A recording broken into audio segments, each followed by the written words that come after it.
E aí as redes sociais criaram um truque para dizer que não são elas que estão censurando. Elas organizaram uma estrutura de agências de fact-checking, e você pode entrar aí na página de um instituto chamado Pointer, que é a que regula, digamos assim, as agências de rede social no mundo inteiro, e vocês vão ver que esse instituto ele é financiado pelo próprio Google, pelo próprio Facebook, por outras ONGs ligadas à esquerda, que financiam a esquerda, como a Open Society do George Soros, ou daquele ex-criador, né, do eBay, o criador do eBay, que agora não é mais sócio do eBay, que financia todos os quase todos os projetos de esquerda pelo mundo. Como quem? Pierre Omidyar. Exatamente. Obrigado por lembrar. Luminar, acho que Lumière, alguma coisa assim o nome da ONG dele. E esses caras financiaram toda essa estrutura de agências de fact-check. O que essas agências de fact-check fazem? E você vai ver também, se você estudar, que todos esses jornalistas têm uma bolsa internacional, ganham algum recurso, têm uma experiência no exterior, pagos por esses sujeitos, né? Qual é a ideia dessa agência de fact-checking? É definir, como uma espécie de Ministério da Verdade, o que pode ou não pode ser falado. Com base no quê? Com base na lógica da esquerda, na lógica socialista. Então ela define essa lógica, um discurso de ódio, como algo contrário ao socialismo. E tudo que é a favor do socialismo, mesmo que seja obviamente discurso de ódio, não é discurso de ódio. Por exemplo, uma deputada do PSOL hoje colocou uma foto de um rato comendo um pedaço de pizza que estava no chão e disse que eram imagens do presidente em Nova York, porque o presidente foi até uma pizzaria lá na calçada e comeu a pizza.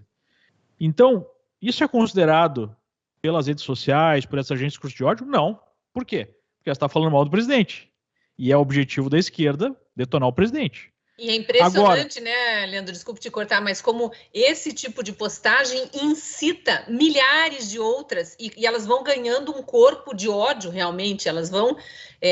até depois a gente vê na própria imprensa jornalista escrevendo 200 xingamentos para o presidente seguidos e achando que está mitando, né? São coisas que vão sendo incitadas mesmo através de uma postagem simples dessa, né? Eu dei só um exemplo, mas só uma coisinha, Léo. Você está falando a questão em que uma mulher do pessoal retratou Bolsonaro como um rato comendo pizza.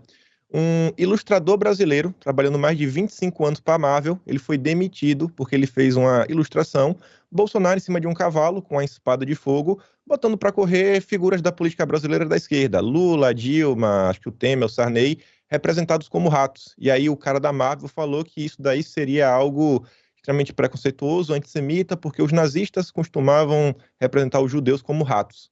Então a esquerda pode fazer isso com Bolsonaro, mas quando é um ilustrador da Marvel, não, isso é antissemitismo. E a gente até está falando um exemplo que não é tão grave.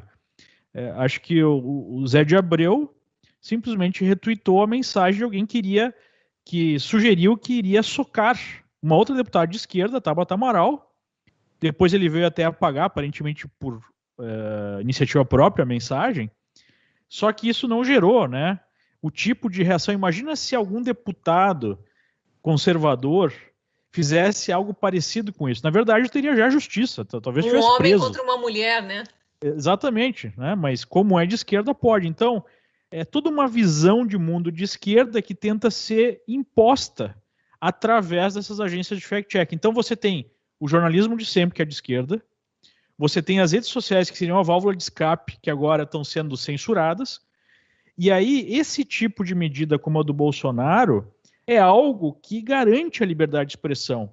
Então, por isso que houve esse verdadeiro desespero de todas as instituições envolvidas, seja de políticos, seja dessas ONGs, seja de agências de fact-checking, seja de jornalistas, seja de institutos internacionais, para impedir que essa decisão, que essa MP fosse à frente. Então, só para finalizar aqui respondendo a primeira pergunta, eu acho que será muito difícil aprovar esse tipo de projeto, porque ele mexe com a estrutura principal da censura. E essa é a ferramenta de censura. E no Brasil já está um passo além do resto do mundo, porque no Brasil o que acontece? Se bem que tem outros países da Europa que isso também está acontecendo. Nós já temos o Estado, através da justiça, né, do judiciário, atuando para suprimir aí as opiniões. A gente teve o TSE decidindo que certos canais não poderiam ser monetizados, que é uma forma indireta de censura, porque se você impede que um profissional, uma pessoa que acaba se profissionalizando nisso, mesmo não sendo jornalista, e o próprio Supremo já disse que não precisa ser jornalista para exercer o jornalismo no Brasil, então se você tira os meios de sustento desse profissional, ele vai ter que fazer outra coisa e vai parar de postar.